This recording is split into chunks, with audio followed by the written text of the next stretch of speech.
세상에 일어나는 모든 어떤 사건이나 일은 갑자기 그 일이 뚝 하늘에서 떨어진 것처럼 일어난 것이 아니라 이 세상에 많은 일과 사건들이 얽혀서 그 일이 일어나게 되는 것입니다. 우리나라 손흥민이라면 세계적인 스타가 됐죠. 그가 스타가 된 것은 또 하늘에서 딱 떨어진 우연이나 무슨 천재에서 온 것이 아니라 그 아버지 손웅정 씨가 책을 냈는데 아들에게 축구만을 위해 살도록 온전히 희생하는 삶이 기록되어 있습니다.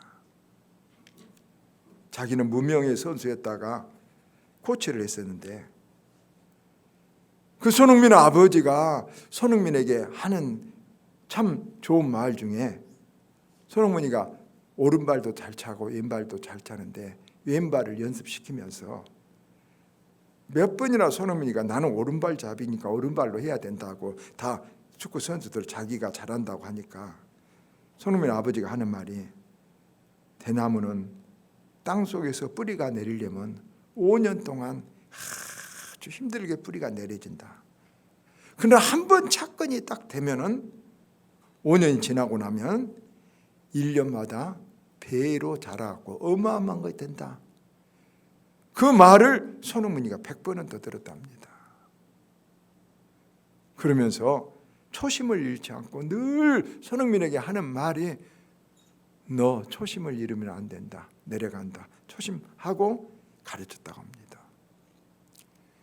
그러니까 어떤 어려운 일이나 좋은 일이 갑자기 딱 일어난 게 아니라 그 밑에는 수많은 사람들의 사연과 어떤 일이 있었던 것입니다.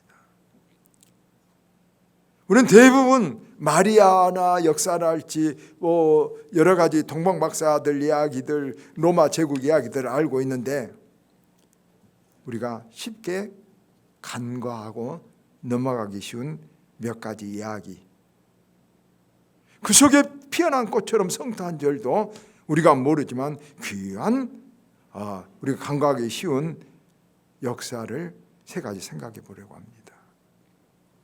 첫째는 괴로운 갈등을 넘어선 요셉에 대해서 생각해 보겠습니다. 요셉은 마리아와 약혼한 사이였습니다. 그런데 소문이 들리는데 마리아가 임신을 했다는 것입니다. 자기와는 육체적인 아무 접촉이 없었는데 마리아가 임신을 했다는 것은 여러분 상식적으로 자기 몰래 다른 남자 관계가 있었다는 거 아니겠습니까? 이런 생각할 때 요셉의 마음은 굉장히 질투가 나고 배반감이 들고 분노가 난 것은 다 인지상정입니다. 그러지 않았겠습니까?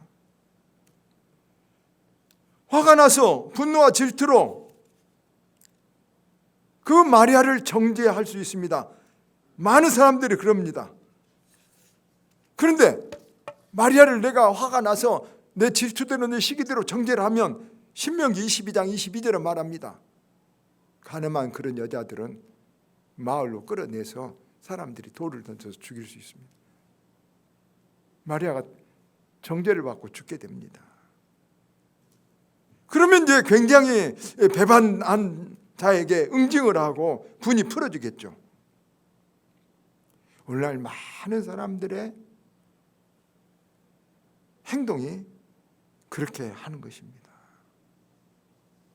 그러나 요셉은 마리아에게 그래도 잠시 약혼자였고 사랑했던 사이라 그렇게 하고 싶지 않았습니다. 양심이 살아있는 사람이면 자기 그냥 성질대로 다 해보면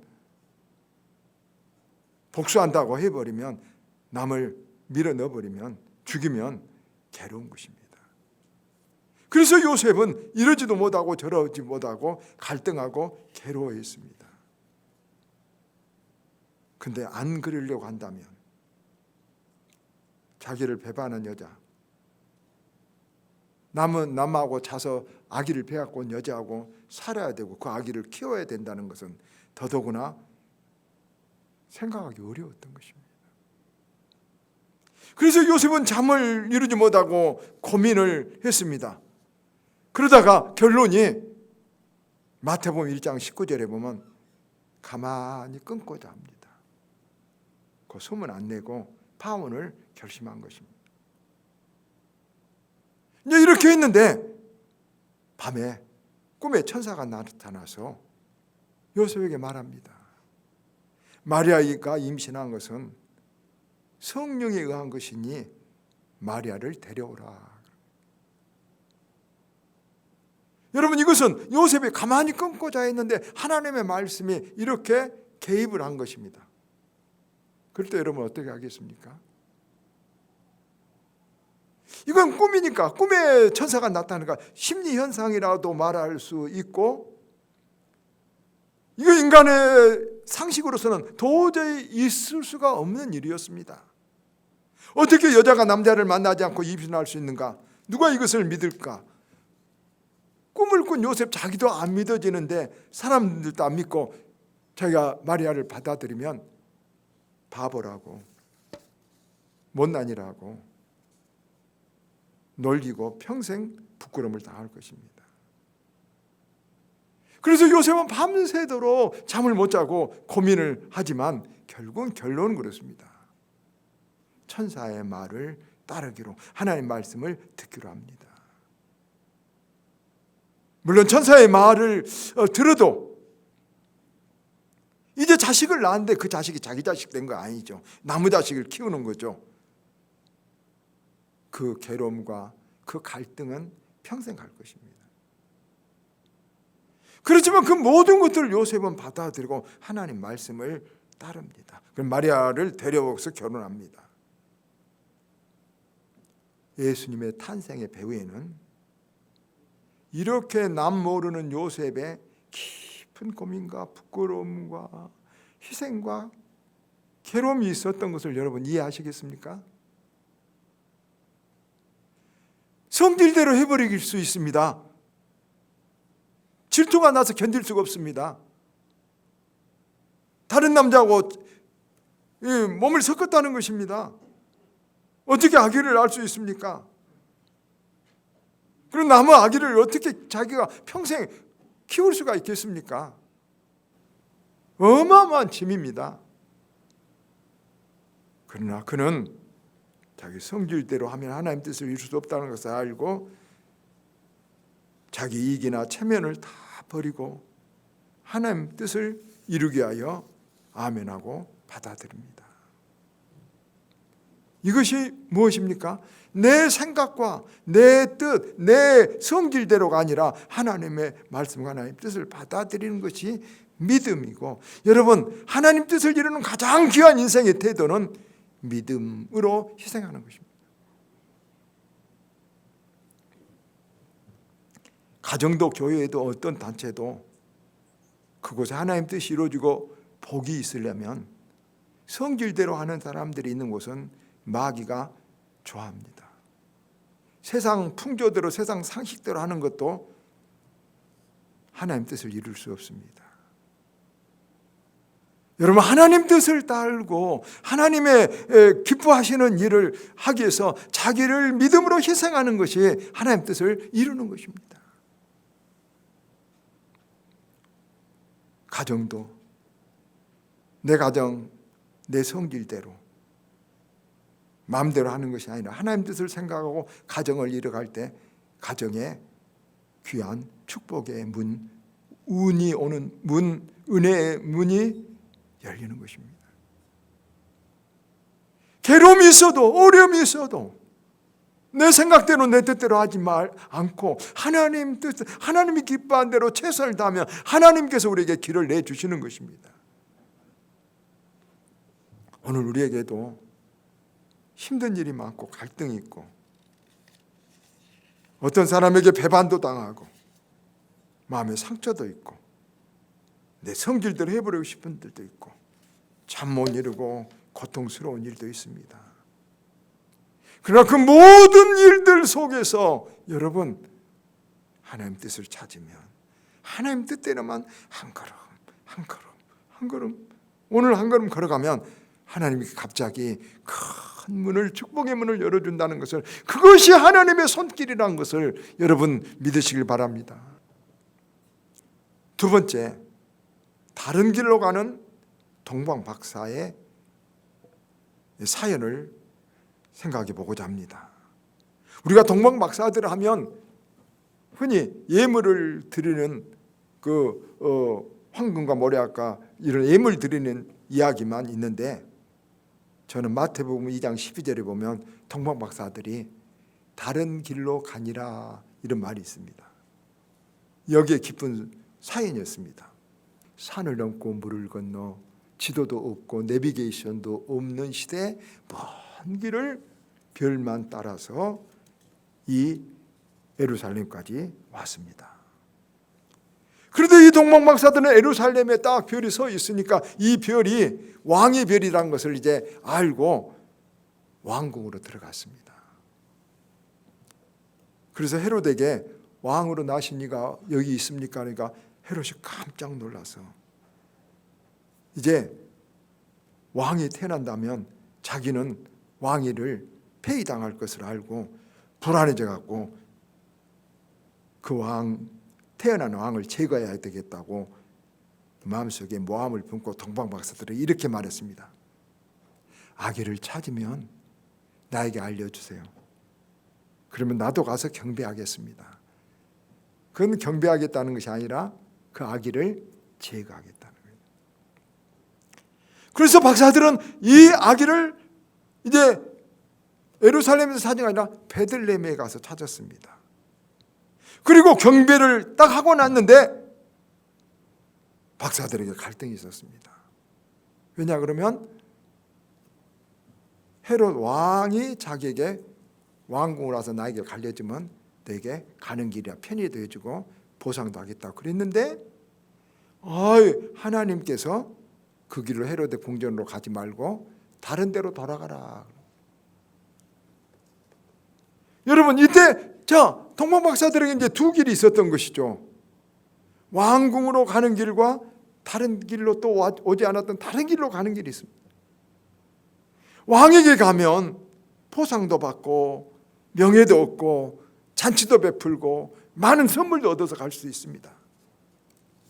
그런데 하나님 말씀하신 길로 가면 위험하고 또 새로운 강을 건너 물을 건너 또 새롭고 어려운 길을 가야 됐습니다. 어떻게 할까요? 보상과 무사 안일한 길을 택할 것인가? 위험과 괴로운 길을 택할 것인가? 동방 박사들은 그 두 갈림길에서 헤롯이 말한 길이나 왔던 익숙한 길이 아닌 하나님이 말씀하시는 다른 길로 멀리 다시 돌아서 거꾸로 돌아갑니다. 세상의 명예나 세상의 요구나 권세를 따르는 것이 아니라 믿음을 따라 선택하고 하나님의 말씀과 뜻을 따라 그 길을 간 것입니다. 오늘날 사실 우리들에게도 저와 여러분 우리 예수 믿는 사람들은 항상 두 길이 있습니다. 하나님이 우리에게 지시하시는 길과 세상이 우리에게 요구하는 길, 우리에게 늘 그 사이에 우리는 갈등이 있습니다. 그러나 참 믿음을 가진 사람은 왕이 명령하는 왕이 오라는 왕의 길로 가는 것이 아니라 힘들고 어려워도 하나님의 말씀이 지시하는 길, 하나님 뜻이 있는 길로 가는 것입니다. 우리에게 하나님의 길과 세상의 길 두 길이 있습니다. 하나님의 길을 늘 택한 것입니다. 굉장히 그것이 쉬운 것은 아닙니다, 여러분. 굉장히 어렵습니다. 그러나 하나님이 원하는 길은 손해본 것 같아도 축복이라는 것을 우리가 믿어야 됩니다. 하나님이 우리에게 어떤 요구를 하면 하나님은 귀한 축복을 대책해 놓고 주십니다. 그런데 우리 믿음 없는 것이 하나님의 길을 택하지 못하고 다른 길을 택했다가 우리가 늘 또 넘어지고 또 넘어지고 또 넘어지고 또 넘어지고 내 선택이 미스였음을 깨닫게 되는 것입니다. 하나님 길과 다른 우리가 여러분 헤롯 왕의 길, 다른 길로 돌아가는 동방박사와 같은 늘 태도를 취할 때 큰 복을 받는다는 거, 하나님의 복을 받는다는 거, 평안이 온다는 거, 여러분 꼭 믿으시고 따르시기를 바랍니다. 마지막 세 번째로 라마의 통곡 소리에 대해서 생각해 봅니다. 성탄이 일어난 사건 중에서 제일 우리는 무심코 넘어가기 쉬운 것인데, 마태복음 1장 18절에 라마에서 일어난 영아 대학살이 기록되어 있습니다. 오늘 헤롯이 동방박사들이 자기에게 오지 않고 다른 길로 간 것을 알고는 이제 그 왕으로 태어난 아이를 어떻게 할까 하다가 여러분 예루살렘과 모든 그 근방에 있는 2살 이하의 아이들을 다 죽여버립니다. 세상에 여러분 자기가 살겠다고, 아니 자기 살겠다는 것도 아니죠. 자기 왕위를 지키겠다고 어린 아기 다 2살 아이를 죽여버린 어떤 짓이라도 하는 피도 눈물도 없는 존재가 헤롯인데, 사실 세상에는 이런 사람들이 많다는 걸 아십니까? 여러분 구명보트 윤리라고 칼럼이 썼지만은 배가 넘어져 갖고 보트 하나에 탄데 사람이 많으니까 힘없는 사람 밀어봅니다. 왜냐하면 보트가 다 빠져 죽으니까. 그것이 일리는 있지만, 어쩔 수 없다고 할 수 있지만 그렇게 해서는 안 되지 않겠습니까? 힘없는 사람은 다 죽어버려야 되지 않겠습니까? 여기에 대한 우리 이 세상은 근본적으로 여러분 이기적인 마음, 이기적인 세상이어서 이 세상 이대로는 망해가는 것입니다. 여러분 우리가 지금 지구 기후가 어렵고 환경이 어려워서 물자를 전략하고 플라스틱 쓰지 말고 뭐 하자고 해도 대부분 사람들은 안 지킵니다. 안 지킵니다. 제가 운동을 하다가 씻은데 손을 이렇게 물을 조금 들어 그렇게 여기만 이렇게 무엇이 묻어서 씻었더니 옆에서 같이 운동하는 사람이 그럽니다. 그 사람도 시초의 계장입니다. 그 목사님, 목사님 그렇게 아낀다고 해서 됩니까? 그냥 얼른 빨리 해보는 게 낫죠. 그분하고 나하고 다투겠습니까? 하기사 제가 조금 이렇게 반나만 틀어서 이렇게 요것만 닦아서 얼마나 되겠습니까? 그러나 우리는 그것이 필요합니다. 우리 모두 다 하나님은 그렇게 하나님 뜻을 이 세상을 위하여 내가 다 할 수는 없지만 하려고 하고 마음과 정성을 들인 자를 받아주시고 거기에 그 기도의 응답에서 역사하신다는 것을 알아야 됩니다. 우리가 할 수는 없습니다. 그러나 우리는 바르고 진실되게 최선을 다해서 살아가는 것이 하나님 뜻을 이루는 건데, 세상 권세가들은 그렇지 않습니다. 헤롯은 자기 권세로 힘없고 가난한 사람들을 다 죽여버립니다. 참으로 이 세상의 역사는 부조리합니다. 그런데 이 일이 아기 예수의 탄생과 결부된 것을 보면 바로 이런 악한 일을 없애려고, 이 악한 세상을 바꾸려고 주님이 오신 것입니다. 세상은 부조리하고 권력과 악이 지배합니다. 이기적으로 팽패합니다. 다 자기 이익을 따라서 살아갑니다. 그때 이 사망의 역사를 돌이키시려고 주님이 생명의 씨를 가지고, 생명을 가지고 이 세상에 와서 진리의 빛을 우리에게 비춰주시고 우리 모든 믿는 사람들에게 이 일에 동참하라고.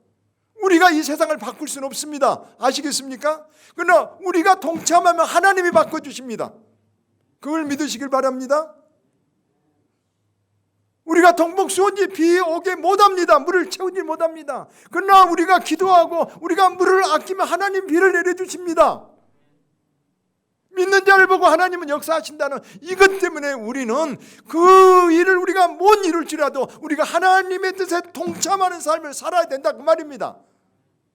야국강식의 세대가 아니라 긍휼을 품고 사람을 가슴에 품고 기도하는 이런 사람들이 크리스찬이 되어야 된다는 말입니다.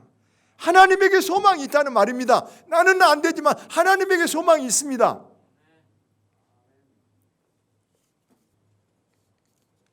여러분, 하나님께 소망이 있다는 말, 하나님을 의지하면 인간에게는 소망이 없어요. 의학적으로는 끝이에요. 이 세상에 우리가 아무리 해도 안 돼요. 그러나 우리가 하나님을 의지하고 하나님 뜻대로 하면 살 길이 생긴다는 말이에요. 우리가 이것을 하나님께 소망이 있다는 것을 잊지 마십시다. 예수님의 탄생도 그리합니다. 로마 제국이 세계를 제패하고 독재와 불의가 온 세상을 뒤엎었고 헤로드 왕은 백성을 생각하기는커녕 로마의 아부에서 백성을 수탈해서 백성은 죽어가고 있고, 당시 거짓 종교가들은 자기 배만 부리라지 성도들을 진실로 사랑하지도 않았고, 오히려 예수님을 죽이려고 한 자가 종교가들이고 권력가들이었습니다. 여러분.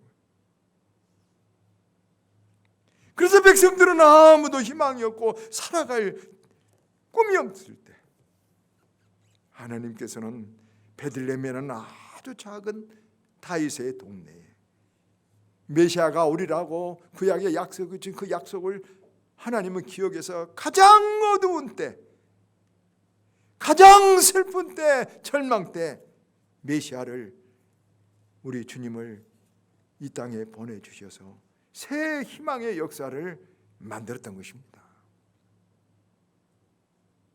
그리고 그 귀한 역사가 어떤 위대한 장군이, 위대한 왕이, 위대한 사상가가, 철학자가, 부자가 세운 것이 아니라, 여러분, 요셉과 같이 목수가 자기 뜻을 버리고 하나님 뜻을 따를 때 그 일이 이루어졌고, 여러분, 동방박사들처럼 두 길로 고민하다가 주님이 하나님의 손에 나지만 하나님 말씀대로 따라간 이 사람들을 통해서 이 귀한 역사가 일어났던 것입니다. 사랑하는 여러분, 라마의 통곡 소리는 예수님이 오신다는 진통 소리였습니다. 지금 코로나로 온 세상이 앓고 있고, 지금 여러분 이 지구 환경은 다 부셔져 가서 여러분 굶어 죽어가고 병들고 난민들이 수억이 넘쳐나고 있는 이 세상에, 여러분 지금 우리는 새 역사의 문이 열린다는 사실을 주님 하나님의 역사 속에 바라다 봐야 됩니다. 거기에 동참한 자가 돼야 됩니다. 새 역사를 맞을 사람들, 우리 주님의 역사에 참여한 자들이 우리 그리스도인들이고 성탄의 정신입니다. 어떻게 해야 될까요? 요셉과 같이 내 성질대로, 내 질투대로, 내 화가 난 대로 하지 아니하고, 여러분 하나님 뜻을 따르는 자 하나님이 찾으십니다. 여러분이 그 사람들 되기를 바랍니다. 동방박사들처럼 두 길이 있지만은, 내 이익 나는 길 있지만은 하나님 말씀하는 길로 따라가는 자들, 우리 아바의 성도들, 이 마지막 어려운 시대의 성탄을 맞이하는 우리들 되기를 바랍니다. 그래도 무서운 일이 일어나도 놀라지 말고,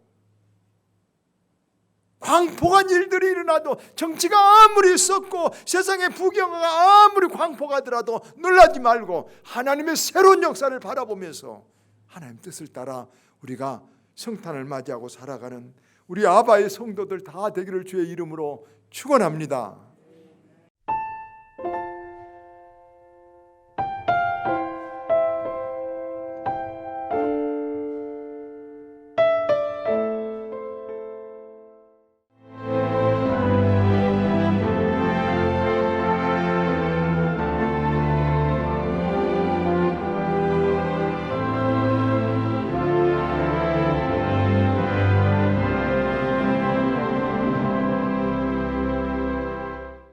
추워질수록, 겨울이 깊어갈수록 더욱 선명해지는 애기 동백. 섬 겨울꽃 축제. 새하얀 눈꽃 아래로 새빨간 애기 동백 사이로 천천히 걸어보는 이 겨울. 가장 따뜻한 겨울을 만나세요. 천사섬 신안 섬 겨울꽃 애기 동백 축제.